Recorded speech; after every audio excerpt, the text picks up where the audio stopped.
In this video, I'm going to discuss how the Amish raise their kids through the school system and then later into training them into having a job compared to how we do it with the American system of education, if that makes sense. And I'm going to cover three main areas. I want to talk about the curriculum in the younger age schools that we both use.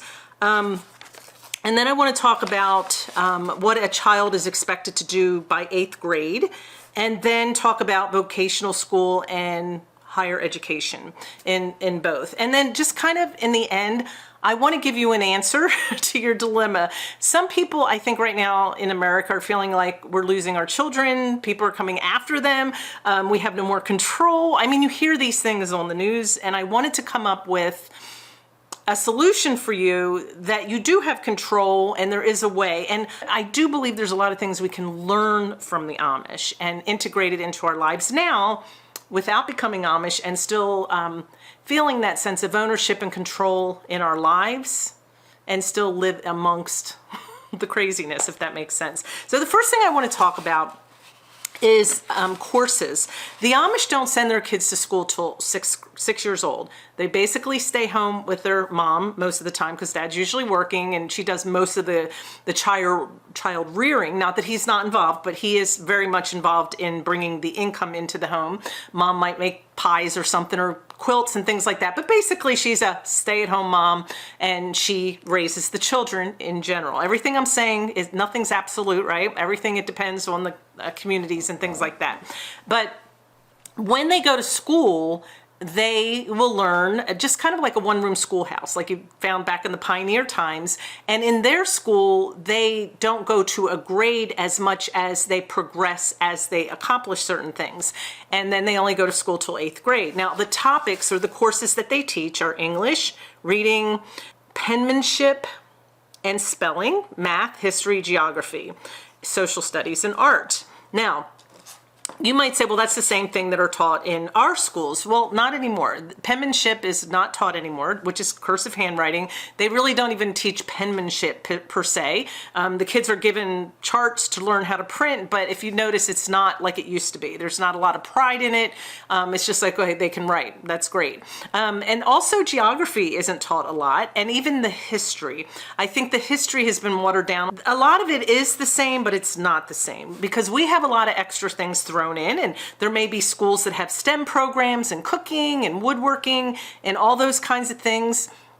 And they also add critical race theory. They're adding mental awareness classes and all these other things that they're not teaching in the Amish school. They're teaching the basics: reading, writing, and arithmetic. If your child can learn all those things, you're good to go. And I've always said that as a homeschool advocate. Those are the things that I always push people to teach, because if you can read and you can write and you can do math, you can survive in life and you can keep learning. Learning doesn't stop when you leave school. Now, what happens at 8th grade? Why do the Amish only go to the 8th grade? Well, by then, if you look at an 8th grader, they're pretty much like a little mini adult and they're ready to take on some responsibility. They don't have to keep going. I've looked at 8th graders even in our system. There's some kids that are smart enough they could stop, not keep going to school, and they'd be fine in life. They don't have to learn how to do algebra, biology, extensively, and physics and all those things that you learn in high school. You're just learning all the same topics, but at a higher level. Okay, they stop at 8th grade. What do? All of their life, they have been learning good work ethics. They work on the farm, they work in the house, but they're also allowed to play. Amish children are taught how to help on the farm and how to help do chores and things like that. That's just part of their life, and they're also allowed to be children and to play. But by 8th grade, a lot of them will they'll become an apprenticeship for a neighbor, for a family member, or maybe they'll go work at the Amish bakery or something like that. But they're learning different skills, and it's during this time that they're learning, what is it do I want to be when I grow up? Do I want to be a woodworker? Do I want to be a farmer? Do I want to go into construction? They're given these opportunities. It's kind of like their vocational school. Kids as young as 14 years old are given the opportunity to work and figure out what it is they want to do.